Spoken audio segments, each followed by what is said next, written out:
Bom, muito boa noite a todas e a todos. Sejam muito bem-vindos a mais um evento da EJE, da Escola Judiciária Eleitoral, do Tribunal Regional Eleitoral do Espírito Santo, em parceria com a Comissão de Direitos Políticos e Eleitoral da OAB do Espírito Santo e com a ESA, a Escola Superior da Advocacia do Espírito Santo. Eu inicio agradecendo ao desembargador-presidente do TRE do Espírito Santo, desembargador Samuel Meira Brasil Júnior, ao presidente RISC da OAB do Espírito Santo, aos diretores da EJE, doutor Adriano Coutinho, doutora Heloísa Carrielo, ao presidente e vice-presidente da Comissão de Direitos Políticos e Eleitoral da OAB Seccional Espírito Santo, doutor Fernando Diller e doutora Vilma Schecker, e também ao diretor da ESA, doutor Alexandre Zampronho, que não mediram esforços para concretizar esse ciclo de palestras com abordagens tão importantes para o momento atual. O tema do nosso evento de hoje será abuso de poder político e econômico em tempos de Covid e contará com a participação do doutor Henrique Neves e do doutor Altamiro Tadeu Fronteiro Sobreiro. Você me perdoa, Tadeu, depois você corrige qualquer coisa no sobrenome.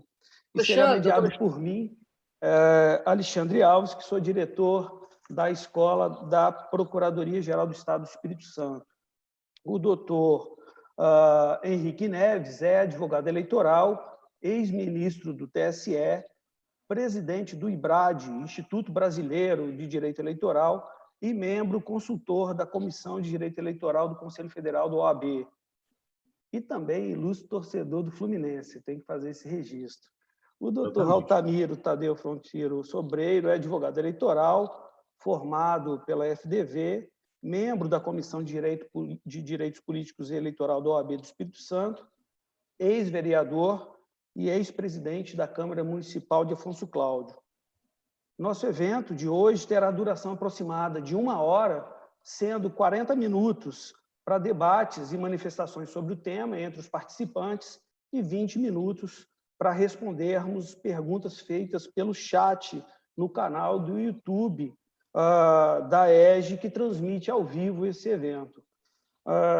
Eu, desde já, passo a palavra ao doutor Henrique Neves para suas considerações iniciais, mas já fazendo uma indagação para contribuir com o debate. A gravidade das situações de excesso, de exorbitância com relação ao abuso de poder econômico e de manipulação da máquina pública, no caso de abuso de poder político, em tempos de normalidade, já é um desafio. É combatido, a Justiça Eleitoral ela sempre está atenta a essas situações, mas eu pergunto ao doutor Henrique se, em tempos de pandemia, isso muda. Deve haver uma maior contenção dos órgãos de controle eleitoral, do Poder Judiciário, ou isso deve ser coibido com mais veemência? Muda alguma coisa, doutor Henrique? Muito boa noite. Boa noite, um prazer. Gostaria de agradecer ao desembargador Samuel Meira Brasil pela organização desse evento, também a doutora Vilma Schecker, o doutor Adriano Coutinho, ao Alexandre da ESA também, cumprimentar o Altamiro e agradecer a você, Alexandre Alves, pela condução e pela Escola do Ministério Público e pela sua condução que nós vamos aqui debater esses assuntos. A questão da pandemia, ela, obviamente, ela é uma crise, ela não é uma crise municipal, ela não é uma crise estadual, ela não é uma crise brasileira, é uma crise mundial. E, obviamente, muda. Basta ver que nós deveríamos estar, provavelmente, no auditório com algumas pessoas nos assistindo, em eventos físicos que estavam programados para ocorrer agora no mês de abril, maio, junho, essa época antes da eleição, os congressos eleitorais sempre, todos os TREs fazem esses congressos, e nós estamos aqui, cada um sentado ou no seu escritório, na sua casa, através da tecnologia nos unindo, permitindo esse debate. Quer dizer, é um mundo que está mudando. Nós já temos algumas modificações desse período. É óbvio que a pandemia, quando a gente fala em questão de abuso de poder econômico, abuso do poder político, ela vai ser, sim, um complicador. Mas a gente tem que lembrar o seguinte: abuso do poder econômico e abuso do poder político são tipos abertos da legislação brasileira. Tipos abertos que dependem da interpretação do juiz. E isso, ao meu ver, é algo que nós teríamos que modificar na lei para trazer balizas para a própria segurança do Poder Judiciário. Ao definir uma sentença, não pode ficar naquele achismo. Em determinado momento se criou um instituto aonde se discutia a potencialidade do abuso, quer dizer, se o abuso teria potencial de atingir a legitimidade e normalidade das eleições.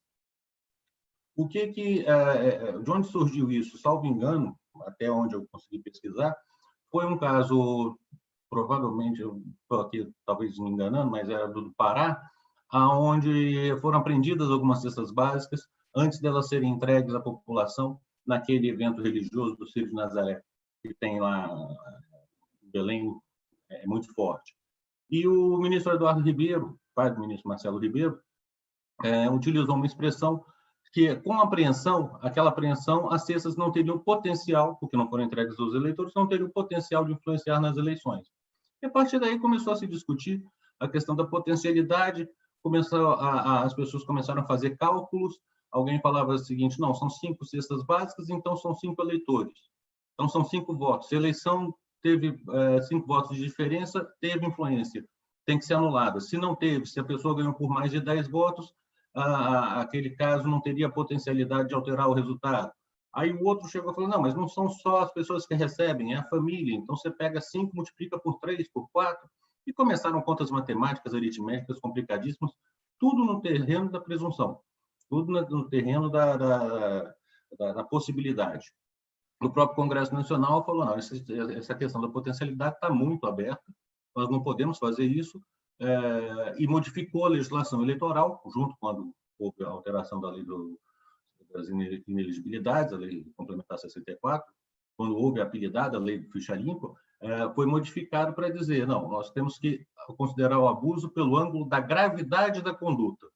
Mas gravidade também é um conceito aberto, porque se fosse uma gravidade do jeito que está no Código Penal, aonde você tem lesão corporal leve, grave, gravíssima, e a lei diz como é que você calcula e tipifica a lesão dentro desses tipos, não teria o menor problema. Mas o Congresso falou: não, só a gravidade. O que é grave?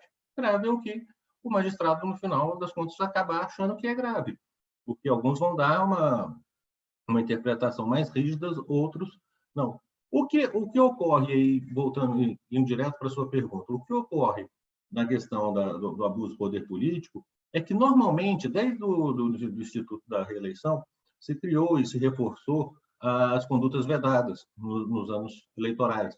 Ou seja, aquelas condutas para evitar que o administrador utilizasse a máquina pública para benefício próprio ou benefício de alguém, ou de algum apadrinhado, algum candidato apadrinhado. E o grande problema é que todas essas condutas, as principais, quando nós estamos falando de benesses, elas têm a ressalva, salvo no caso de calamidade pública, salvo no caso de estado de emergência. Vejam bem, por exemplo, a distribuição de programas sociais, que está no parágrafo 10, a gente sempre estudou muito e sempre se discutiu, na grande maioria dos processos isso foi discutido, se o programa estava previsto em lei anterior e se já estava em execução orçamentária, que é uma das hipóteses de ressalva. Porque se é um programa que já está sendo realizado há vários anos, já tem lei, já está em execução orçamentária, ele não se enquadra na vedação do parágrafo 10º. Só que o parágrafo 10º ele tem 3 ressalvas. Ele tem a ressalva da execução anterior, autorizada em lei anterior, tem a questão da ressalva do estado de emergência e da calamidade pública. Não há dúvida que nós estamos vivendo uma calamidade pública. E aí eu acho que vai ter que ter uma questão de muito bom senso, porque nós não podemos fazer com que as eleições seja algo que possa interferir no auxílio, no socorro que a população precisa nesse momento. As eleições, o combate ao abuso do poder econômico realmente é fundamental, a gente precisa combater esse mal, do abuso do poder político, do abuso do poder econômico, ambos, mas nós temos um bem maior a tratar nesse instante, que é salvar vidas humanas. Então, o que eu acho que tem que ser feito aí é justamente seguir o que está no parágrafo 10. Você precisa, por conta da calamidade, do estado de emergência, ter um programa social. Vamos lá no finalzinho, que diz: é permitido que o Ministério Público supervisione. Então, os governantes que fizerem nesse período em que seria vedada a criação de novos programas sociais, eu acho que eles podem já diretamente procurar o Ministério Público. Falar: o Ministério Público, a situação aqui é o seguinte: a calamidade pública é no país inteiro, é no mundo. Então, vamos trabalhar juntos. O senhor, por favor, peça aqui um promotor, designa alguém para acompanhar, para que a gente faça a distribuição que é necessária do programa social, que essa distribuição ocorra de forma objetiva, quer dizer, com critérios objetivos para definir quem é que vai receber aquela benesse, que não seja uma coisa aberta, ou até se for uma coisa aberta, porque todos precisam, que não tenha, em momento algum, a participação partidária ou de apoiadores da campanha, que não se transforme a distribuição do bem público numa oportunidade de um palanque eleitoral, de uma propaganda antecipada ou mesmo uma propaganda no curso das eleições. Em Minas Gerais, eu acho que a questão que nós vamos ter que ter é bom senso e equilíbrio para decidir os casos. Não sei qual que é a opinião do doutor Altamiro. Henrique, eu concordo, né, em número, gênero e grau. Nós estamos vivendo um momento muito crítico, público e notório, o estado que nós estamos. Também não podemos tomar a cautela necessária, porque eu sempre brinco que esse tema, o abuso do poder político e o abuso do poder econômico, ele tem um conteúdo vago, ambíguo e carregado de um forte conteúdo emocional. Porque o mesmo fato, dependendo do ângulo que se analisa, ele pode permitir que haja interpretações completamente diferentes. Basta, analisando isso, se nós observarmos, né, alguns julgados dos TREs, do próprio TSE, em boa parte dos casos que há uma ampla discussão, inclusive com placares apertados, tendo empate, desempate pelo presidente, é justamente em alguns casos que há a discussão de abuso do poder econômico e também do abuso do poder político. É um tema que ele sempre foi tratado com muita importância, tanto é que ele tem também uma relevância constitucional, né? Ele está lá previsto, lá no artigo 14, inciso 9º, e depois ele é tratado pela Lei Complementar 64/90, com as alterações da Lei Complementar 135, e depois a Lei das Eleições vem trazendo lá, né, o artigo 73, inciso 10, mas vai precisar de um bom senso de todos aqueles que estão lidando com a matéria, porque normalmente os políticos, os municípios, né, os agentes, os detentores de mandato, cargo, emprego, função, né, o poder público ele acaba tendo um dever funcional de auxiliar aquelas pessoas que estão numa situação de vulnerabilidade. E aí é justamente que tem esses programas, né, que já vêm sendo aplicados, ou já haviam sendo aplicados no município. Cito aqui, por exemplo, o programa de distribuição de cesta básica, o auxílio moradia, o auxílio social. Mas numa situação como essa de pandemia, é óbvio que a necessidade, ou pelo menos o aumento de pessoas e famílias numa situação de vulnerabilidade, ou muito próximo de uma situação de vulnerabilidade, vai aumentar significativamente. Então, eu acho que é muito importante ter essa atenção, porque acaba criando um ambiente, um clima amplamente propício e um terreno fértil para que, eventualmente, seja o particular, no caso do abuso do poder econômico ou do abuso do poder político por aquele detentor de mandato, cargo ou função, acaba sendo um terreno fértil para que, eventualmente, apareça alguém que venha a praticar um ato indesejado, né, que é a utilização dessa situação de precariedade com finalidade eleitoral. Agora, é óbvio que isso vai depender muito da análise do caso concreto. Mas é importante, né, o Ministério Público, todas aquelas pessoas que estão atuando diretamente ou indiretamente, também contribuir para a formação dessa concepção, e também não podemos, de forma alguma, criminalizar toda essa atuação sob pena de impedir que esse benefício, ou que essa necessidade, ou que o poder estatal supra, né, essa carência que estamos vivendo nesse momento. Até cito um exemplo, o doutor André Pimentel, que é o procurador nosso regional eleitoral, na live de quarta-feira, ele deu um exemplo muito claro, né, porque nós estamos vivendo um cenário em que alguns municípios, no caso da merenda escolar, que está prestes a perder, por exemplo, a sua validade, permitindo com que ocorra a distribuição dessas merendas aos familiares, já que era uma merenda destinada mesmo à classe estudantil. E aí até parabenizo aqui nesse ponto, complementando o que o senhor falou, no caso, o Ministério Público aqui, eleitoral do Estado do Espírito Santo, em diversas zonas eleitorais, eles já têm expedido notas recomendatórias no sentido de que essa distribuição se efetive, mas se efetive com responsabilidade, né? Seguindo critérios objetivos, informando o dia e horário em que serão realizados os benefícios, a entrega dos benefícios, principalmente para manter a impessoalidade, para não permitir mais aquilo que acontecia no passado, né? O prefeito era ele mesmo que ia lá e entregar o benefício e, com isso, tentar passar uma imagem de que ele é o gestor e é o salvador da pátria, a pessoa que estaria ali entregando aquela benesse ao eleitor, no sentido já de trazer uma conotação eleitoral, né? Já que estamos se avizinhando aí às eleições. E nos dias de hoje, quer dizer, além de ele pessoalmente, aquele que vai pessoalmente ainda tira uma selfie e põe fala para o eleitor, não esqueça de mim em outubro, e põe ainda aquela selfie nas redes sociais para dizer, sou eu, pessoa física, que estou aqui distribuindo esse bem, essa benesse. Só para concluir esse ponto aí, eu já vi que o Alexandre já tem um segundo ponto aí para nós, eu acho que também é importante a gente atentar exatamente à hipótese da inexigibilidade de licitação.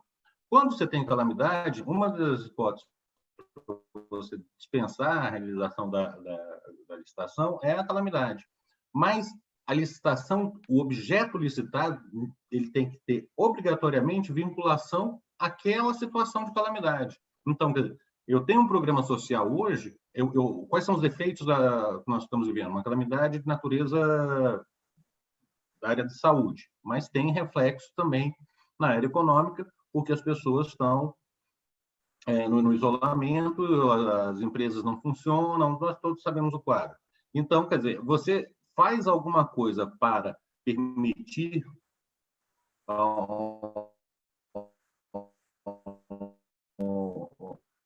uma melhor saúde, seja o que for, está dentro do objeto. Você faz alguma coisa para reforçar a alimentação, a renda daquela pessoa, por conta da dificuldade econômica no momento, está também dentro do quadro. Agora, você não pode, por exemplo, eu sei que é um absurdo, mas vou dar só um exemplo para deixar claro o que é, fazer um programa social hoje para incentivar viagens de férias.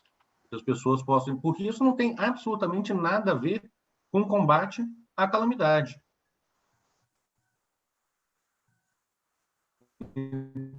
Então, tem que ter o que se quer proteger, o que se quer conservar dentro do quadro atual. Doutor Alexandre. Na verdade, eu queria insistir ainda num ponto com relação à questão da própria contenção do judiciário eleitoral em tempos de pandemia. A gente assistiu o julgamento do Supremo, em que o ministro Barroso defendeu essa posição com relação à legislação trabalhista.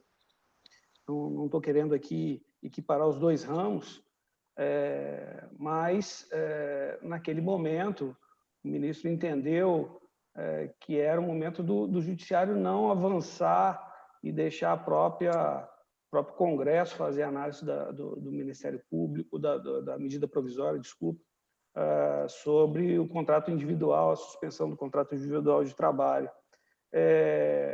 A minha questão ela vai nesse sentido. É suficiente a orientação e a expensão do Ministério Público ou, de fato, tem que haver uma coibição e uma atenção maior dos órgãos de controle eleitoral, do Poder Judiciário? Qual a impressão de vocês com relação a esse ponto? Eu acho que a atenção tem que ter redobrada, porque é um momento que tem uma quantidade maior, há uma necessidade, a situação exige que ações de caráter filantrópico, de caráter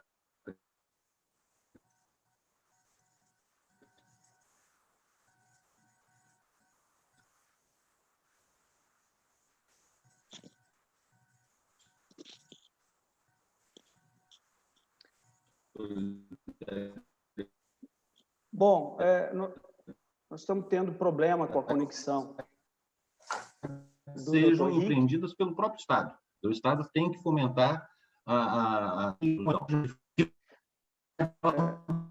Doutor Tadeu, se eu puder abordar essa questão, enquanto a gente tenta restabelecer aqui o áudio do doutor Henrique, por favor. Está tendo um problema de conexão, né? Mas o que o doutor Henrique estava falando, né, e ele havia mencionado, enquanto se restabelece a conexão, é basicamente que precisa realmente ter uma atenção redobrada.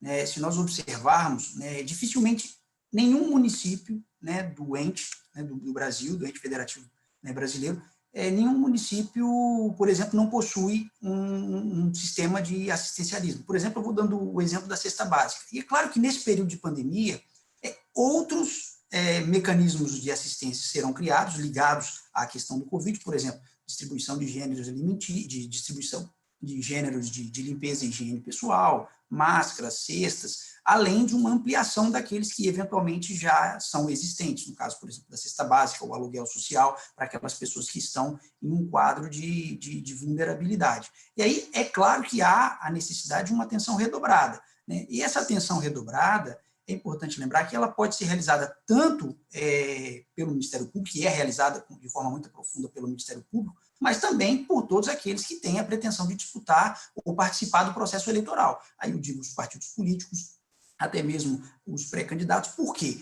Esse tipo de infração, né, o abuso do poder político e o abuso do poder econômico, ele pode acontecer na fase pré-campanha. Então, ou seja, hoje, no dia de hoje, ele já é passível de verificação, e, inclusive, ele pode, uma vez constatado, ser cessado pela Justiça Eleitoral imediatamente. Então, assim, já existe, inclusive, mecanismos que podem ser adotados, né, judicialmente falando, no sentido de se evitar, impedir, ou até mesmo já preparando eventuais punições para aqueles agentes que eventualmente venham a cometer alguma infração que possa ser configurada abuso de poder político ou abuso do poder econômico. Então, é claro que precisa realmente ter uma atenção redobrada neste período, porque tanto sobre o aspecto da atuação do poder público, vai haver, e como há uma necessidade de uma ampliação dessa atuação do poder público, o que nós estamos vendo também é que a atividade privada, e aí eu digo empresas, entidades, organizações civis devidamente organizadas, entidades religiosas, todas essas entidades estão atuando assim de forma incisiva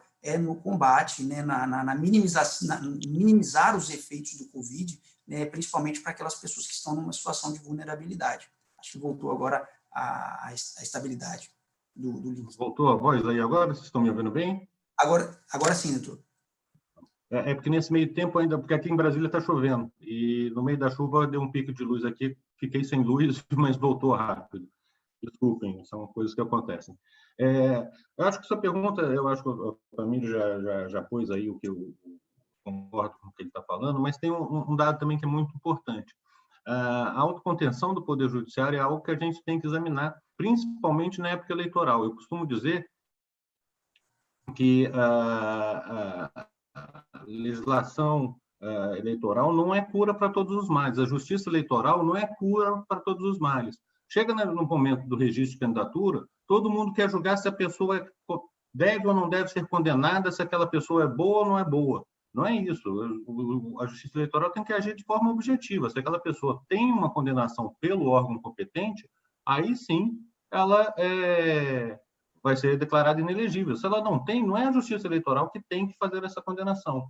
E eu estou fazendo esse paralelo para trazer para a questão do abuso do poder, na questão do controle judicial que você terá sobre esses atos, porque nós temos, como o doutor Altamiro disse, nós já temos aí um período da chamada pré-campanha. Eu, particularmente, não gosto da definição de pré-campanha. Eu acho que o que ocorre antes de 15 de agosto não é pré-campanha, porque não há uma autorização para a existência de uma pré-campanha. O que se diz é que antes de 15 de agosto não são atos de campanha,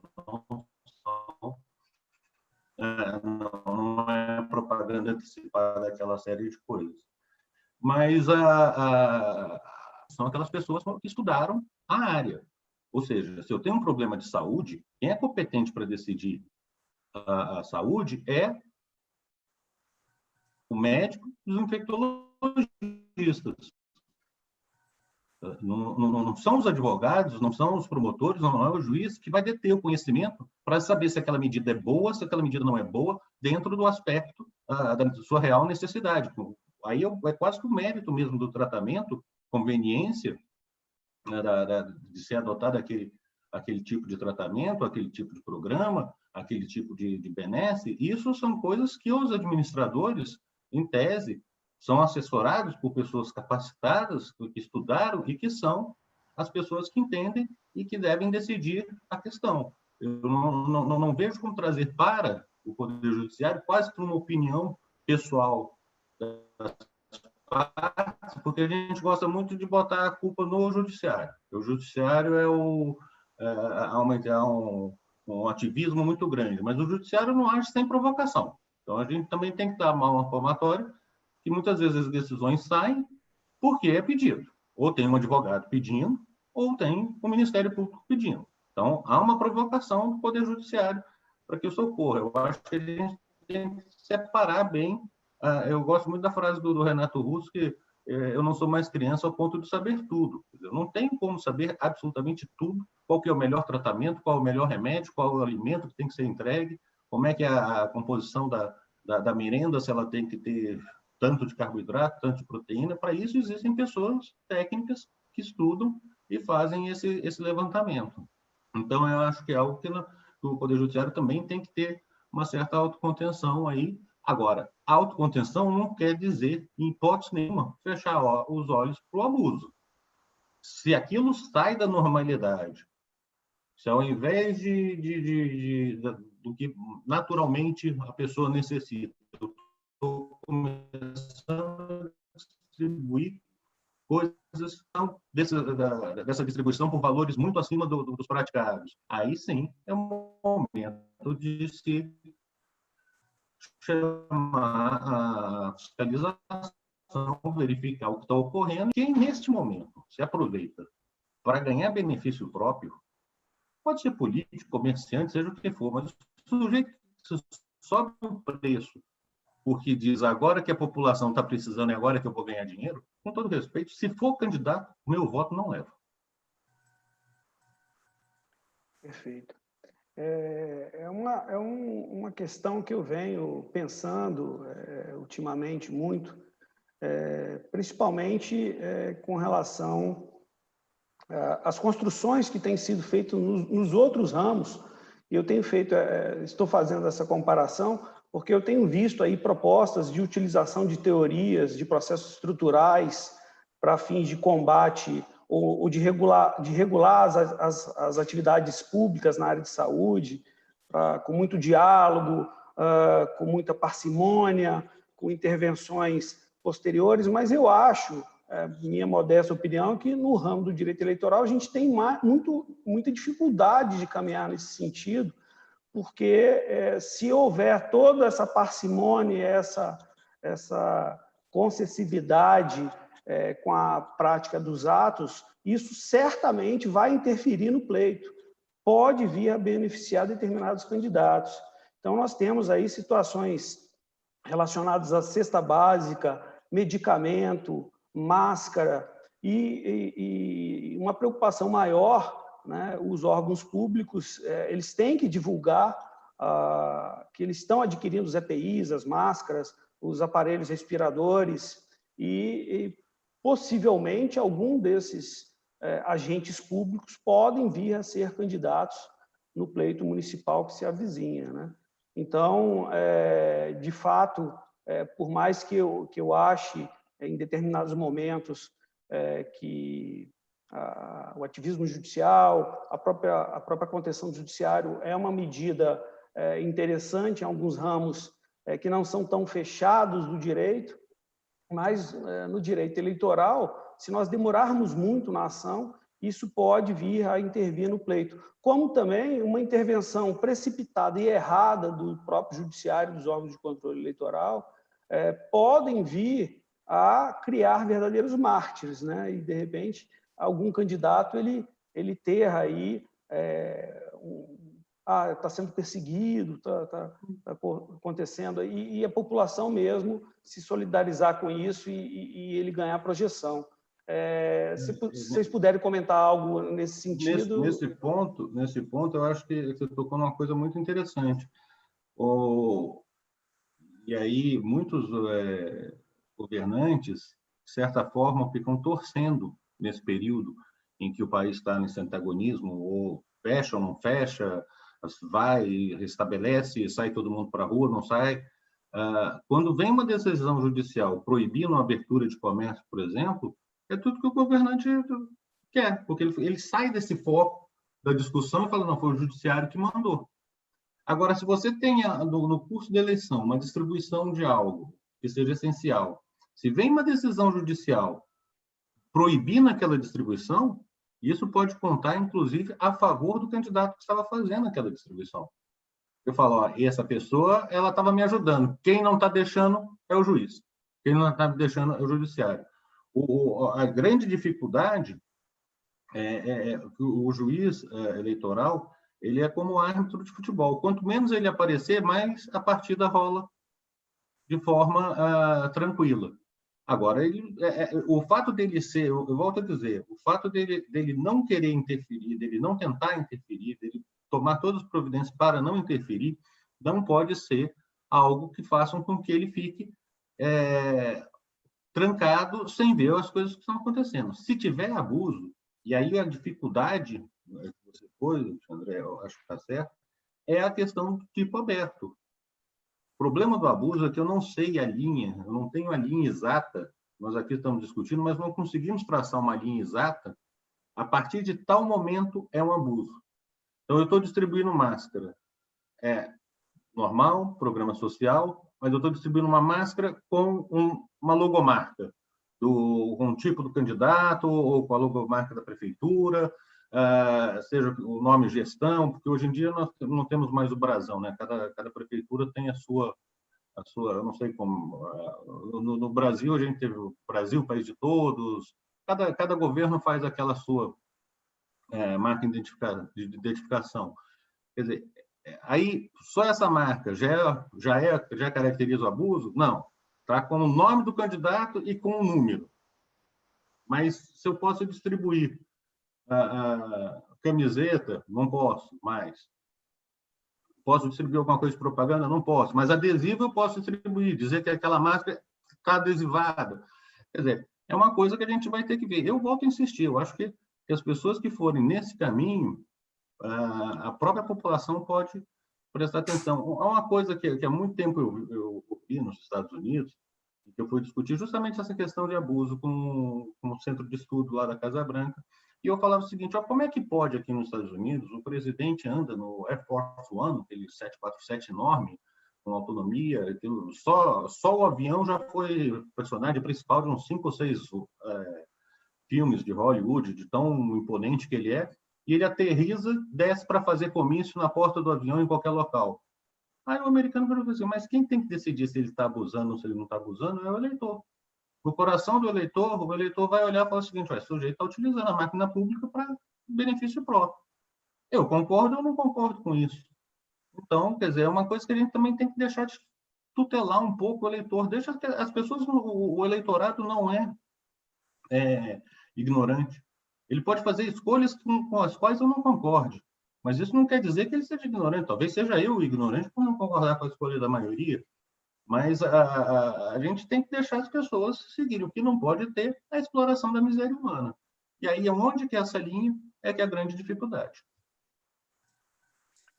Eu concordo, né, Alexandre e Dr. Henrique, em número, gênero e grau, né, especialmente por falar que uma decisão judicial, uma confirmação de um caso de abuso, né, uma vez deflagrado o processo eleitoral ou ele já tendo sido finalizado, as consequências elas vão muito além da esfera única do candidato, né?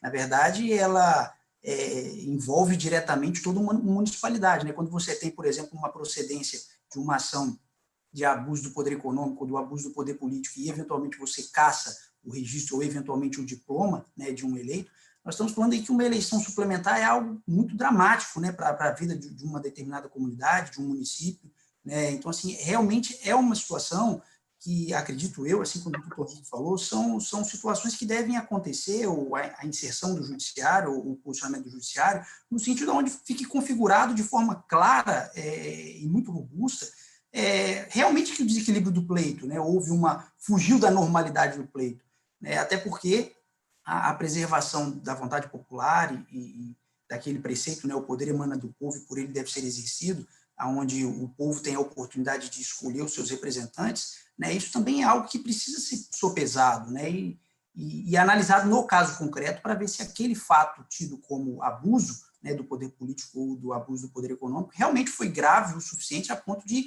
permitir uma reprimenda tão grave como é uma cassação do registro ou a cassação de um eventual, né, diploma, se eventualmente ele já ter sido expedido, né. Eu também concordo aí com o doutor Henrique. Perfeito. E eu queria saber a opinião de vocês com relação às pessoas que comumente praticam filantropia, mesmo em tempos de normalidade, e que intensificaram nesse período de pandemia esses atos de filantropia, medicamento, assistência médica, cesta básica. Lógico, a gente está falando aí, orientação do Ministério Público, tem que ter cuidado na atuação. Existe alguma coisa a mais que possa ser feita com relação a isso? Nós temos aí decisões do TSE no sentido de deixar claro que filantropia não se confunde com abuso de poder econômico, mas certamente vai haver um excesso, vai ser exorbitante nesse período se a pessoa realmente ela está preocupada com o próximo, pode haver situações como essa. Há alguma orientação que a gente possa dar para essas pessoas? O que o senhor acha, doutor Henrique? Eu acho que quanto mais filantropia a gente tiver nesse momento, melhor será para a humanidade. Eu acho que quanto mais a gente pensar nos outros, melhor será para superar esse momento. Outro dia eu até recebi um desses memes no WhatsApp, que o problema da pandemia é a baixa humanidade. O paciente com baixa humanidade é o pior que tem. A gente tem que ajudar, uma pessoa tem que ajudar a outra. Agora, eu volto a insistir, eu acho que o grande diferencial está na promoção pessoal. A quantidade de pessoas que fazem filantropia e não aparecem, fazem e contribuem. Provavelmente, eu contribuo, eu imagino que os senhores contribuam também, a gente sempre ajuda uma outra associação. Eu fiquei sem luz aqui de novo. Caiu ou não? Não, já voltou. Voltou? Com emoção a live. Pois é. A energia está indo e voltando. É a realidade. Bem que a bateria do computador está segurando. Mas quanto mais as pessoas se ajudarem, quanto mais solidariedade a gente tiver, isso independe de religião. Não estou nem falando que a orientação do Papa é da gente ser solidário, não. Acho que todas as religiões nesse momento pregam a solidariedade. Mas a solidariedade ela é muito bonita até o momento em que ela transforma numa fraude, onde eu estou fazendo aquele ato, foi a questão que eu disse. É o sujeito que vai entregar a cesta básica, vai ele pessoalmente para tirar uma selfie. Aí a exploração, aí vai de dignidade da pessoa humana. Tu nunca pensa o pré-candidato, é que no momento em que ele está tirando uma fotografia, que ele está entregando uma benesse, aquela pessoa que está recebendo a benesse, em tese, ela pode estar muito feliz de estar do lado daquela pessoa tão importante, que se anuncia como candidato, mas ela pode estar da forma envergonhada, divulgada, dizendo que ele está necessitando. Então, a gente tem que examinar com muito cuidado. Eu lembro de um caso, por exemplo, que eu lembro do nosso eleitoral, que era a questão do tratamento,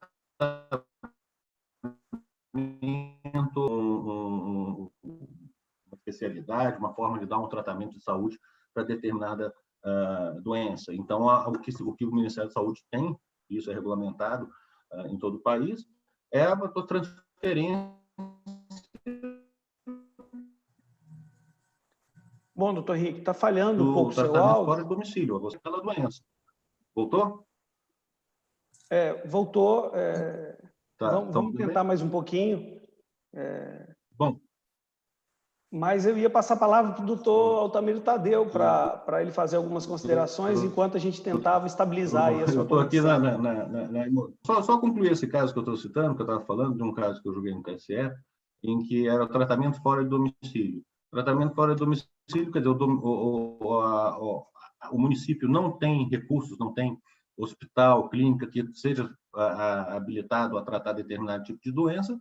Há uma lei nacional em que a pessoa pode pegar e transferir aquele doente para um outro município para onde ele possa ser tratado. Isso é um programa que não entra em programa social. Isso não é um programa social, isso é um programa de saúde, isso é uma obrigação do Estado e dever de todos. E o juiz suspendeu essa transferência, porque o candidato, no momento em que estava para fazer essa transferência, ele pedia a cada paciente entregava o cheque para a pessoa poder, ou mandava a ambulância da prefeitura, custeava, só que era a presença do prefeito na situação. O que nós decidimos no TSE, isso, salvo engano, na eleição de 2016, se decidiu uma coisa muito simples: o tratamento tem que existir, o tratamento fora do domicílio. Isso é um dever do Estado. Agora, aquela conduta de como conduzir esse tratamento é que era abusiva. Você não pode suspender o tratamento para punir aquele que está cometendo um abuso. Você mantém o tratamento e pune quem está abusando do direito, explorando a miséria. Doutor Altamiro, por favor. Só complementando, né, o doutor Henrique analisou de forma muito profunda o tema, né, principalmente a questão que você havia perguntado sobre a questão dessa atividade assistencialista ou assistencial que é prestado por algumas entidades. Vale lembrar que isso não é só feito em momento de pandemia, né? Saiu uma matéria, por exemplo, no Estadão, entre março e abril. Nós temos no Brasil mais de 300 mil entidades civis devidamente organizadas que destinam dezenas de milhões anualmente e atingem situações de determinados problemas sociais que, às vezes, a própria mão do Estado não consegue alcançar. Então, assim, essas entidades, seja denominações religiosas, seja o profissional liberal que eventualmente venha auxiliar, ou seja as empresas através das suas fundações, elas exercem um papel assim excepcional. O ser humano, o brasileiro em si, ele tem uma capacidade de aglutinar, ele tem uma capacidade de reunir esforços no sentido de ajudar o próximo, que é algo assim fora do comum. Eu cito, por exemplo, um caso que aconteceu recentemente aqui no Espírito Santo, e quem é daqui, e acredito que essa matéria também foi até vinculada fora, nós tivemos alguns municípios aqui que foram completamente devastados por uma enchente, doutor Henrique. No caso, eu cito aqui, por exemplo, o município de Iconha. Naquele município, nós presenciamos aqui, todo o estado do Espírito Santo, pessoas de diversas cidades organizando caravanas, indo para a cidade, indo para auxiliar, para que aquele município pudesse restabelecer a normalidade. No caso de Covid, hoje, o que estamos vendo, é basicamente isso. Quando nós olhamos um jornal hoje, seja ele impresso, seja ele eletrônico, volta e meia você tem exemplos de solidariedade sendo exercido por diversos segmentos da sociedade. Agora, o que não pode acontecer é que, como nós estamos num terreno propício, um campo fértil, é de que apareça alguém, né, para explorar essa situação de vulnerabilidade das pessoas. Isso aí, com certeza, precisa, sim, da reprimenda, do Poder Judiciário, mas nós temos que tomar muito cuidado, porque é um caso, cada caso é um caso, e só o caso concreto vai definir se houve ou não houve a prática do abuso. Só fazendo um gancho, doutor Henrique, eu estava nessa sessão com ele no TSE sobre a questão que o senhor comentou de forma muito, muito brilhante, isso é aquela questão da divulgação. Eu me valho aqui daquele posicionamento do procurador, um assento no TRE, que ele disse o seguinte, até usou uma passagem bíblica, né? Quer ajudar, quer fazer o bem ao próximo? É importante fazer. Aí ele usou a passagem de Mateus 6,3, né? Que a mão esquerda não sabe o que a direita está fazendo. Então, a gente está vendo muito isso hoje também, né? Tem muitas pessoas aí que ajudam no anonimato, mas, eventualmente, é possível, acredito que isso vá acontecer, já é possível de verificação, algumas pessoas que, com pretensão eleitoral, têm utilizado aí o problema do Covid, né, da vulnerabilidade das pessoas, para eventualmente fazer uma atividade beneficente, mas deturpando a própria natureza da atividade beneficente e colocando nela um viés eleitoral ou eleitoreiro, né, no sentido de demonstrar que ele seria o mais apto ou a pessoa que faria jus a exercer um eventual mandato eletivo nas eleições que se aproximam. Ok, eu gostaria de registrar a presença do Dr. Aldair Nunes Júnior, que já foi juiz do nosso TRE, juiz de Direito, do Dr. Lugero Liberato, do Dr. Lucas Bestoni. Aldair não foi só um juiz, não, foi um bom juiz do TRE. Perfeito, perfeito. E eu gostaria de trazer para vocês experiências que eu tive enquanto Procurador-Geral do Estado, que eu tive a honra de poder exercer essa função, e no período da campanha eleitoral de 2018, eu acabei sendo consultor de todo o Poder Executivo Estadual com relação a inúmeros casos. Então, naquele momento eu senti que o governo praticamente parou. Desde caronas em carros oficiais, eu recomendei para que não fosse dado a eventuais candidatos que pudessem ser candidatos nas eleições futuras, mas até mesmo programas de muita importância para a população, como construção de cisterna em zona rural, cujo recurso, o contrato tinha sido assinado anteriormente com o Poder Executivo Federal, mas os recursos iam bater na conta do Estado exatamente no período eleitoral.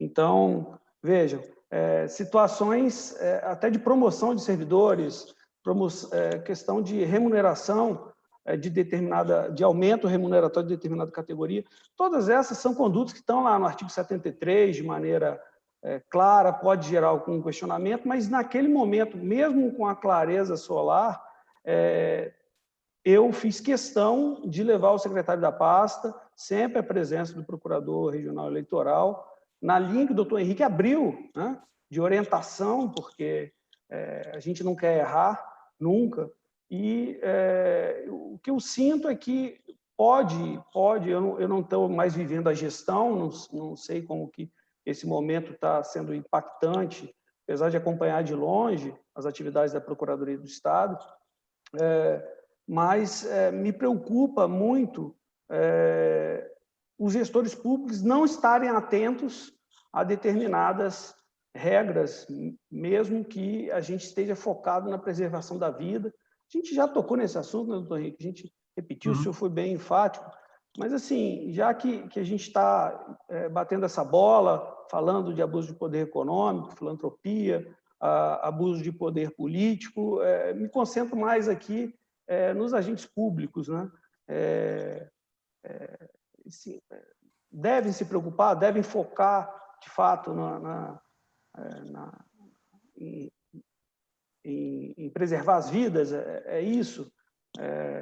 Enfim, queria colocar esse tema para a gente debater um pouco. Com certeza, eu acho que todos devem se preocupar. O agente público, principalmente, porque ele tem uma série de regras previstas na legislação, na Lei 9.504, que são regras que eu não preciso discutir se elas vão ou não vão interferir na eleição. A lei já diz que elas tendem a interferir, então já há uma presunção legal dizendo que a prática da conduta vedada gera o desequilíbrio do pleito. Agora, eu acho que o que foi posto aí, o que você deu o exemplo aí como gestor, é que é o fundamental. O juiz eleitoral, ele não é o inimigo do candidato. O Ministério Público não é inimigo do candidato. Se existe uma ação, aí sim, estão em polos adversos. Mas se não existe ação, é conversando e não há o menor empecilho. O juiz eleitoral, ele tem que lembrar que ele não é aquele juiz normal da Justiça Comum, da Justiça Federal, em que a sua única função é de julgar as lides, de decidir, substituir a vontade das partes e decidir quem tem direito naquela pendência de interesses. A função principal, ao meu ver, do juiz eleitoral é administrar e realizar as eleições. E como todo administrador, ele pode e deve sim conversar com seus administrados. A questão, por exemplo, da publicidade institucional, a própria legislação prevê. No período de 3 meses que antecede a eleição, você pode levar as peças publicitárias ao juiz e perguntar: eu preciso divulgar essas informações. Estão corretas? Eu lembro que isso era feito pela presidência do TSE e muitas vezes aprovava-se a peça inteira ou se rejeitava a peça inteira dizendo: isso daqui não é urgente, não é nada que tem... Queria fazer um anúncio de publicidade adicional sobre o campeonato de futebol, alguma coisa que não teria urgência, ou se dizia: não, a peça está boa, isso é importante, mas esse último parágrafo aqui você tem que adequar. Quer dizer, nessa troca de informações que não tem absolutamente nada de ilícito, ser feito de forma transparente, na presença do Ministério Público, presença do Poder Judiciário, dos advogados do município, os candidatos que sejam, todos podem chegar e acertar a forma de seguir a lei. Nós não estamos falando de uma reunião para burlar a lei, pelo contrário, uma reunião para seguir a lei e não ter nenhum problema. Então, eu acho que esse tipo de comportamento é o que melhor traz resultado. Então, precisa realizar planos sociais, programas sociais, precisa de determinada medida, vamos reunir, chama o Ministério Público, chama o juiz. Ó, a situação é essa, nós podemos fazer isso ou não podemos fazer isso. Como administrador, eu acho que o juiz deve essa orientação aos administrados. Perfeito. Eu tive uma situação específica com relação à campanha de sarampo em 2018, em que estava tendo um surto no Brasil, né? Então ia ter uma campanha nacional de vacinação de sarampo, e nós fizemos exatamente isso. Levamos ao conhecimento do TRE aqui local e foi autorizada a divulgação da campanha, né? Então, exatamente nessa linha. Então, a eleição ela não pode ser algo que paralise a máquina administrativa, que paralise a administração de uma cidade. A cidade, principalmente nesse período de calamidade, ela tem que ser bem administrada, ela tem que os serviços públicos têm que funcionar com esmero e dedicação, como, aliás, e isso eu acho que é uma coisa que a gente não pode deixar a oportunidade de registrar, que o SUS, tão criticado durante tanto tempo por tantas pessoas, é hoje a nossa grande salvação e tem se mostrado extremamente eficiente, né? Nós temos que aplaudir de pé os médicos, os enfermeiros e as pessoas que se dedicam nessa linha de frente para combater essa pandemia, assim como também todos aqueles outros que nos permitem a sobrevivência, desde o agricultor, o motoboy, todas as pessoas que a gente não dá muito valor, mas hoje em dia a gente vê como são importantes para que o mundo possa funcionar bem. Então, a partir dessa situação, é que eu acho que a gente tem que também ter muito equilíbrio ao julgar a questão do abuso. Volto a insistir nesse ponto. Eu acho que é questão de bom senso. Muitos atos existirão. Eles são necessários? A princípio, quem tem competência para definir se são necessários ou não é o advogado, não é o promotor, não é o juiz. É o técnico, o profissional de saúde, o tecnologista. Eles falam e nós seguimos. Perfeito. Eu queria registrar a entrada aqui na sala do nosso anfitrião, diretor da Escola Judiciária Eleitoral, doutor Adriano Coutinho, e queria passar a palavra para ele, para fazer considerações, perguntas aos nossos convidados. Fica à vontade, doutor Adriano, por favor. A casa é sua.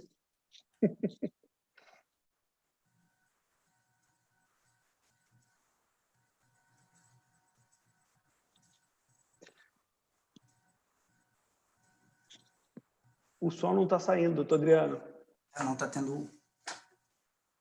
Mas eu acho que a conexão também está falhando aqui.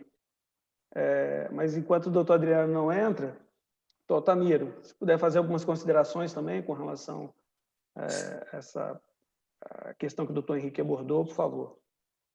Não, o doutor Henrique havia falado, e você também mencionou, né, o tema, né, abuso do poder político e do abuso do poder econômico, ele, apesar de estar hoje amplificado, né, em razão do Covid, mas é um tema que ele sempre esteve em discussão, um dos temas que tanto o Congresso quanto o Judiciário, né, já se debruçou muito sobre esse importante tema, como eu falei no início, né, com previsão constitucional, E compete a cada um de nós, né, diante desse momento de dificuldade, principalmente que nós estamos vivenciando, mudou a vida de todo mundo, né, e com certeza ele deve ser analisado, né, o abuso do poder econômico, o abuso do poder político, ele deve ser analisado muito de acordo com o caso concreto, e efetivamente tem que estar devidamente provado numa instrução processual uma gravidade, né, uma gravidade que seja capaz realmente de violar, né, e, no caso, prejudicar a rigidez do processo eleitoral como um todo, né, já que também nós estamos falando que uma sanção,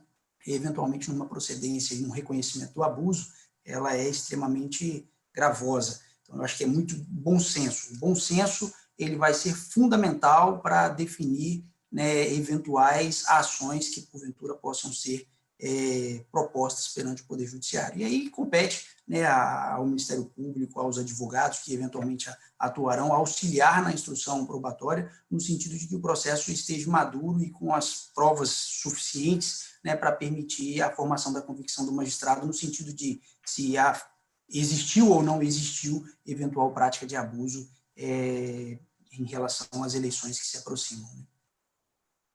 Obrigado, doutor Tamir. Vamos tentar agora, doutor Adriano. Vamos lá, doutor Adriano, ver se o áudio restabeleceu.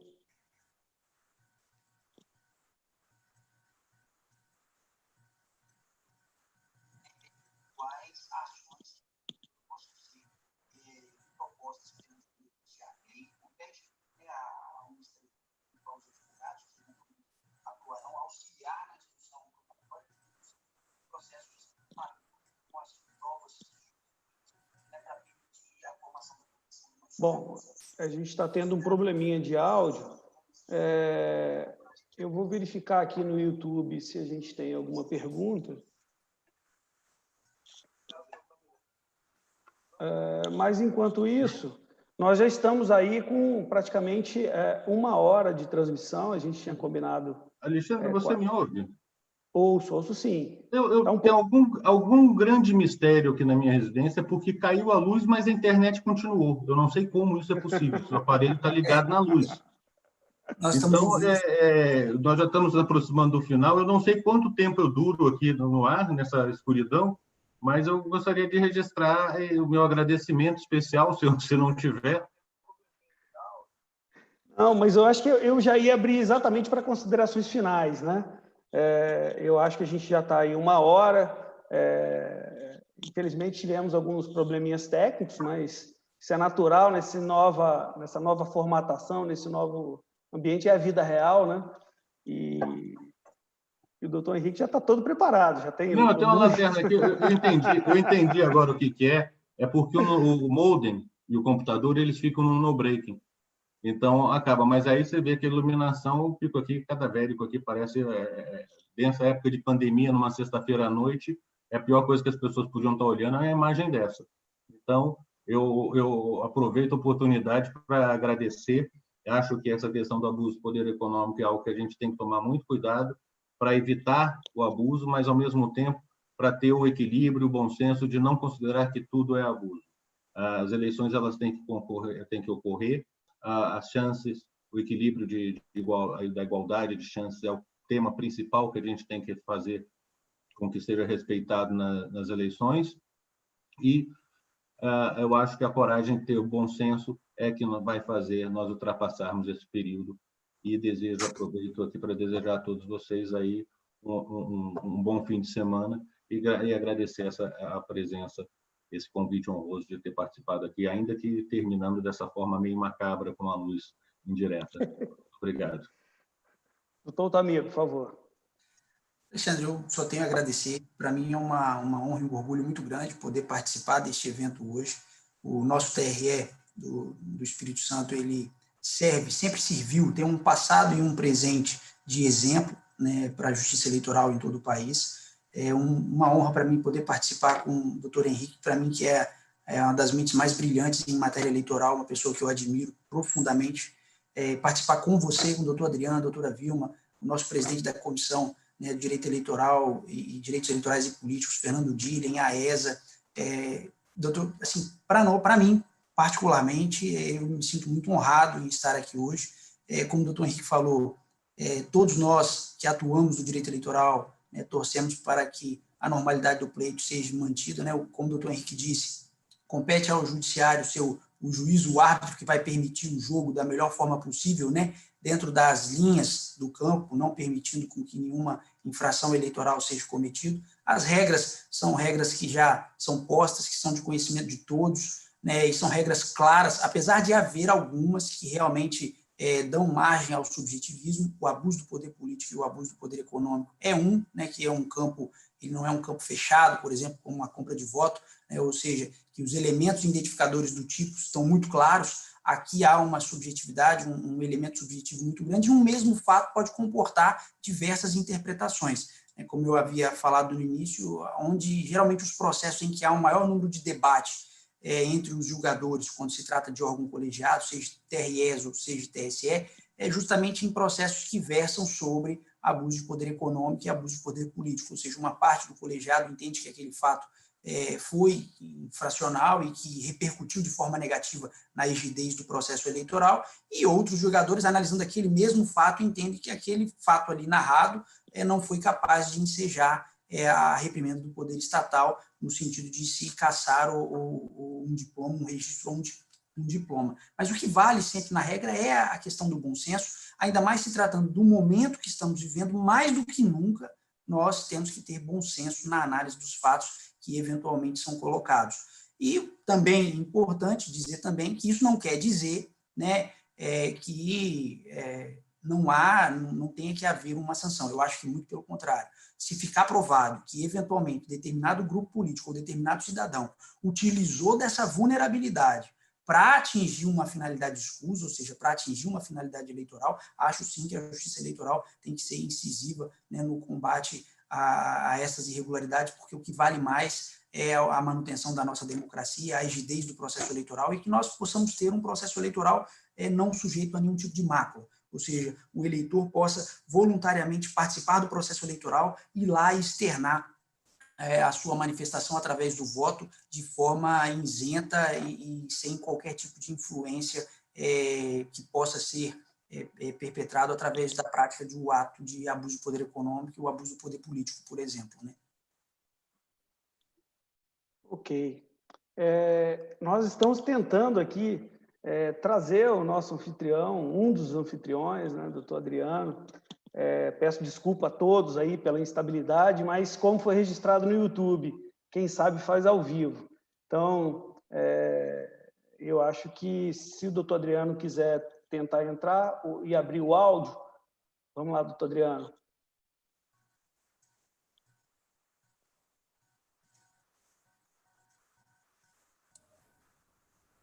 Infelizmente, doutor Adriano, o áudio não está conectando.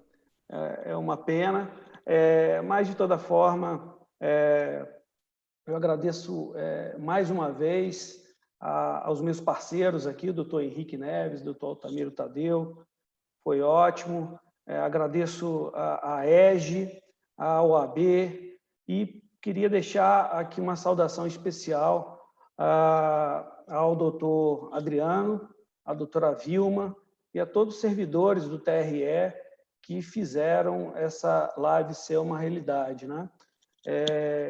Agradeço mais uma vez a presença de todos que participaram pelo YouTube, interagindo, e estamos aí disponíveis à discussão desse tema nas nossas mídias. E, enfim, eu acho que a próxima live será na próxima quarta-feira, e a gente conta com a presença de todos, que certamente será mais um tema relevante no âmbito do direito eleitoral, trazido aí pela ESA e pela OAB, junto com a Escola Judiciária Eleitoral. Muito boa noite a todos e obrigado.